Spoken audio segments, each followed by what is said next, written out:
যেহেতু দুইটা দল একেবারে শেষ পর্যায়ে এসে আমাদের সাথে তারা মিলিত হয়েছেন, আরও অনেকগুলা দল তারা আগ্রহী ছিলেন।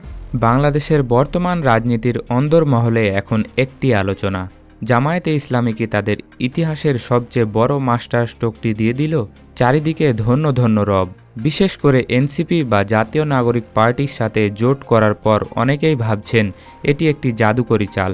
কিন্তু মুদ্রার উল্টো পিঠ কি আমরা দেখছি? রাজনীতির অন্দরমহলের খেলোয়াড়রা কিন্তু মুচকি হাসছেন। তারা বলছেন এটি কোনো মাস্টার স্ট্রোক নয়, বরং হতে যাচ্ছে জামায়াতের ইতিহাসে অন্যতম বড় কৌশলগত ভুল। কেন রাজনৈতিক বিশ্লেষকরা এই জোটকে জামায়াতের জন্য আত্মঘাতী বলছেন? কেন বলা হচ্ছে জামায়াত নিজের অজান্তেই নিজের প্রতিদ্বন্দ্বীকে দুধ কলা দিয়ে পুষছে? আজ আমরা সেই অপ্রিয় সত্যগুলোর গাণিতিক এবং রাজনৈতিক বিশ্লেষণ তুলে ধরব।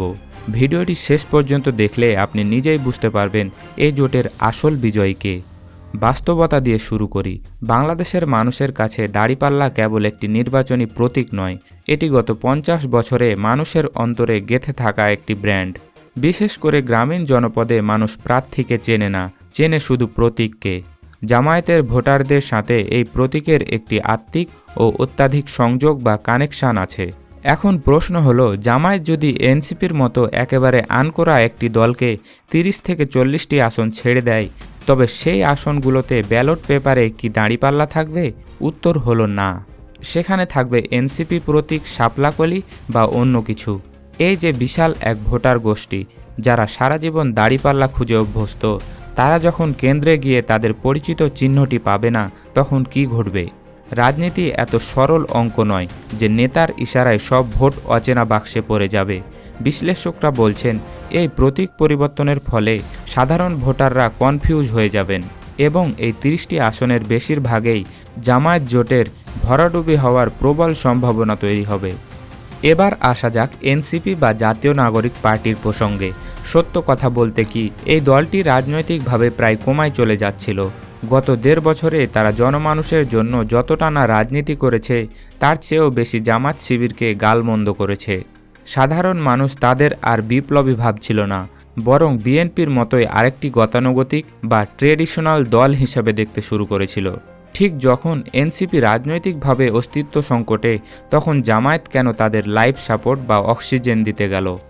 রাজনীতি হলো এমন একটি ম্যারাথন দৌড়, এখানে আপনি যদি আপনার প্রতিদ্বন্দ্বীকে গ্লুকোজ খাইয়ে তাজা করেন, তবে সে একসময় আপনাকেই টপকানোর চেষ্টা করবে। এটাই প্রকৃতির নিয়ম। এনসিপির তরুণ নেতারা অত্যন্ত ধূর্ত। তারা নিজেদের ইয়াং জেনারেশনের প্রতিনিধি মনে করেন। জামায়াতের কাঁধে ভর করে তারা যখন সংসদে যাবে, তখন তারা কি জামায়াতের অনুগত থাকবে, নাকি সংসদে দাঁড়িয়েই জামায়াতের বিরুদ্ধে বিষেধগার করবে?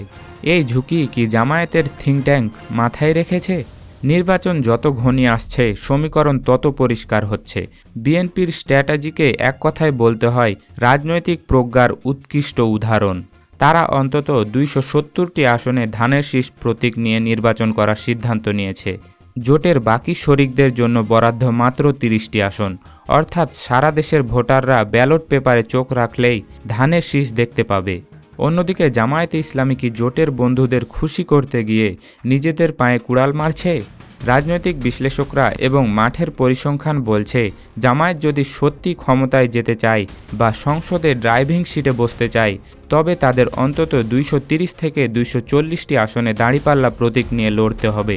কিন্তু জামায়াত যদি 170 থেকে 180টি আসনে সীমাবদ্ধ হয়ে যায় এবং বাকিগুলো শরিকদের ছেড়ে দেয়, তবে সাধারণ মানুষের মাঝে একটি শঙ্কা তৈরি হবে যে জামায়াত তো সরকার গঠনের জন্য লড়ছে না। এই মনস্তাত্ত্বিক লড়াইয়ে বিএনপি এরই মধ্যে অনেক এগিয়ে গেছে।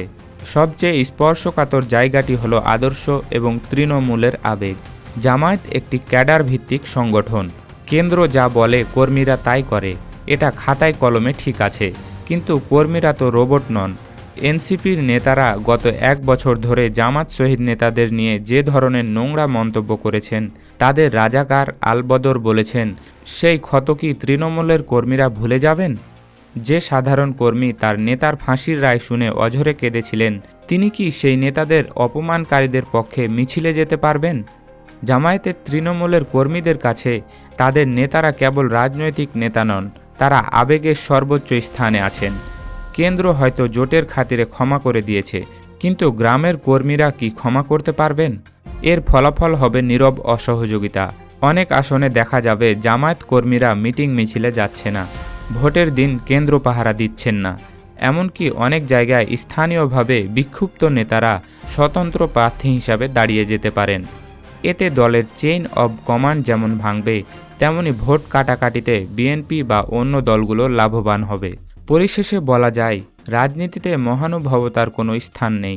মিত্র দরকার, কিন্তু মিত্র বাঁচাতে গিয়ে যদি নিজের অস্তিত্ব বিসর্জন দিতে হয় তবে তাকে বিচক্ষণতা বলা যায় না। এনসিপির মতো একটি অনির্ভরযোগ্য দলকে 30টি আসন দেওয়া মানে জামায়াতের 30 জন ত্যাগী নেতার স্বপ্ন খুন করা, যারা গত 17 বছর রাজপথে জেল জুলুম সহ্য করেছেন।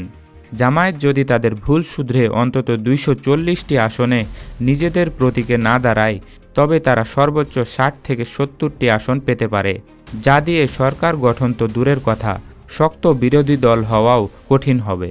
ব্যালট পেপারে প্রতীক কথা বলে, আর এই লড়াইয়ে ধানের শীষ বনাম দাড়িপাল্লার যুদ্ধে দাড়িপাল্লার সংখ্যা কমে যাওয়া মানেই পরাজয় নিশ্চিত করা। দর্শক, আপনার কি মনে হয়, জামায়াত কি সত্যি এনসিপির সাথে জোট করে নিজেদের বড় হওয়ার পথ সংকুচিত করে ফেলল, নাকি এটি ছিল একটি সঠিক সিদ্ধান্ত? আপনার মূল্যবান মতামত কমেন্ট করে জানান।